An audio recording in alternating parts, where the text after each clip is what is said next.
Hey there everyone, this is Matt for Creative Reviews. Today we're here with the brand new Apple iPad Air and we're going to be talking about the specifications. The model that we have in front of you here is the 16 gigabyte in space gray with cellular. The cellular is provided by T-Mobile.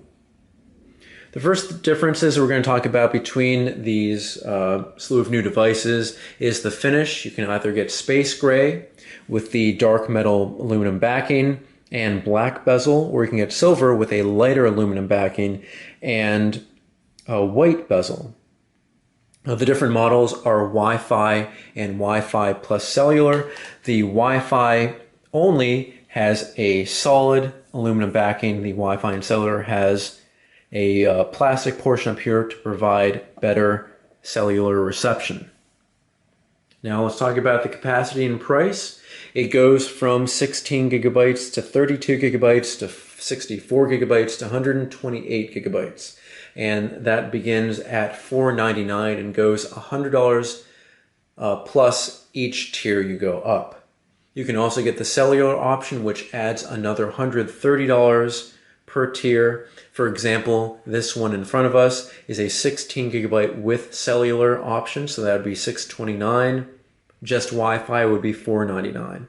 For 128 gigabytes, it would be $799 for Wi-Fi only, and for Wi-Fi plus cellular, that would be $929.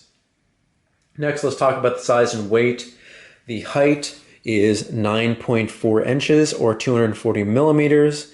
The width is 6.6 inches or 169.5 millimeters, and the depth, very skinny here, it's 0.29 inches or 7.5 millimeters. Now the weight is the only thing that differs from the Wi-Fi compared to the cellular plus Wi-Fi. The Wi-Fi is 1 pound or 469 grams. The weight of the cellular version is 1.05 pounds or 478 grams. It's barely a difference, but a difference nonetheless. It does not increase in thickness, or it doesn't increase any dimensions, whether it's the cellular or Wi-Fi only. The display that we have here is a Retina display. It has a 9.7 inch diagonal LED backlit multi-touch display with IPS technology. It has 2048 by 1536 resolution at 264 pixels per inch, and it has a fingerprint resistant oleophobic coating, but trust me, whether it has this coating or not, you can see fingerprints on here already, and you will see that on pretty much every touchscreen because it is a touchscreen and your fingers are oily. The chip inside is an A7 chip with 64-bit architecture, and it has an M7 motion coprocessor. This is the same same processor and coprocessor that is in the new iPhone 5S. I really don't see the use of the motion coprocessor yet, but I'm sure there will be applications soon that will benefit from it. The carriers supported by the cellular model are AT&T, Sprint, T-Mobile, and Verizon, and you can get data plans per month without any plan from all carriers. Next, we'll talk about the wireless and cellular information, and first we'll concern only the Wi-Fi. The Wi-Fi is 802.11abgn, dual channel, 2.4 gigahertz and 5 gigahertz and MIMO, and has Bluetooth technology. It has the 4.0 technology. Next, this information will refer only to the cellular model. It has HSPA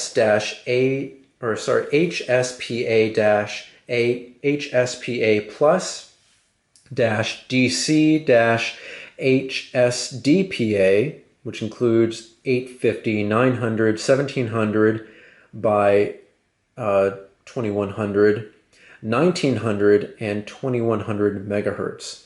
The GSM Edge is 850, 900, 1800, and 1900 megahertz. The CDMA EVDO is RAVA and RAVB, which includes 800 and 1900 megahertz. The LTE includes bands 1, 2, 3, 4, 5, 7, 8, 13, 17, 18, 19, 20, 25, and 26. And just let it be known that this is for data only. You will not be making any calls over the carriers included, but you can always purchase apps like Pinger and use FaceTime audio to make calls like that. All right, let's talk about the cameras, photos, and video recording. The front camera, here's one we'll talk about first, and that's me. It has a FaceTime HD camera, and it takes 1.2 megapixel photos. As such here, they actually look pretty clear. It takes 720p HD video. You can FaceTime video calling over Wi-Fi or cellular. It has face detection, backside illumination, tap to control exposure for video or still images, and photo and geotagging. The rear video recording is done by an iSight camera, and that does 1080p HD, video recording, video stabilization, face detection, tap to focus while recording, backside illumination, and 3 times video zoom, but that is a digital zoom and not mechanical zoom. And again, it is an iSight camera. It has a 5 megapixel, it takes 5 megapixel photos. It has autofocus, face detection, backside illumination, a 5-element lens, a hybrid IR filter. Its aperture is 2.4. It has tap to focus video or still images, tap to control exposure for video or still images, and photo and geotagging, and it can take HDR photos. Next, let's talk about the external buttons and connectors. At the bottom here, you have the traditional home button. This is not a Touch ID. It's only to go back to the home. Unfortunately, you cannot read your fingerprint. On the top here, you have your on and off sleep and wake button above the camera. On the side, you have your volume, 2 buttons here, and you have your option between a silencer or video orientation lock.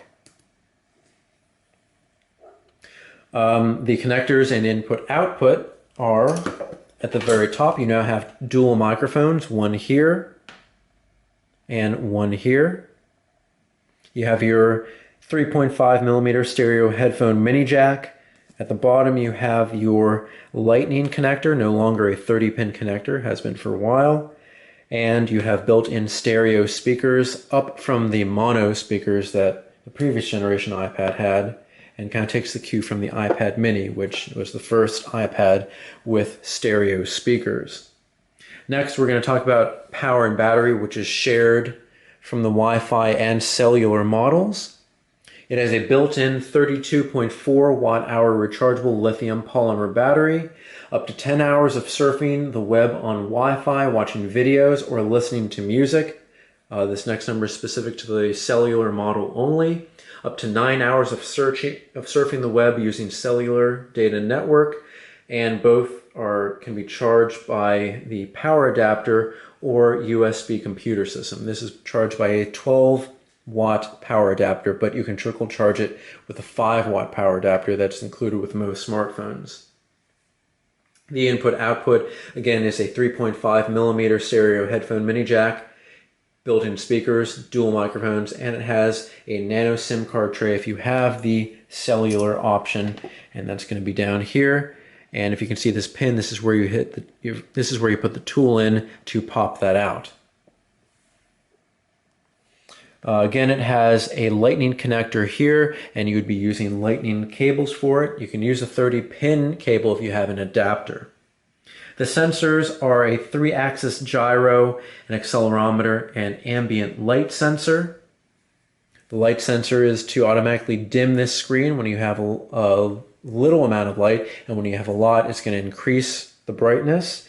The accelerometer and 3-axis gyro are for basically playing games and using this in motion-related activities. It does come with iOS 7, and because of that, you get some new free programs from Apple, which include iPhoto, iMovie, GarageBand, Pages, Numbers, and Keynote, and as well as you get other programs that have been free for a while. The programs that are built in that you cannot delete are Safari, Mail, iBooks, Photos, Maps, FaceTime, Newsstand, Messages, iTunes Store, App Store, Calendar, Music, Videos, Siri, Reminders, Contacts, Camera, Notes, Photo Booth, Clock, and Game Center.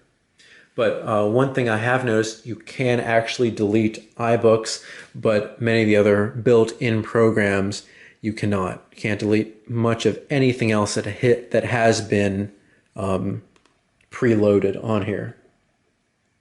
For location services, for the Wi-Fi model, you only have Wi-Fi and a digital compass. For the cellular model, you have Wi-Fi, the digital compass, assisted GPS, and cellular. And for video calling, you can use FaceTime, audio calling, also FaceTime. And that's pretty much it for the new iPad. It shares the same audio playback and TV video from the previous generations. You can check all of this information out from apple.com. All of that has been read off here, as you can see me doing. But I just wanted to show you this in a visual presentation. All right, this has been Matt, and we've been taking a look at the specifications of the new Apple iPad Air. Find us on Facebook, Twitter, Instagram, and Blogger. Let us know what you like and what you don't like, and I'll see you guys next time.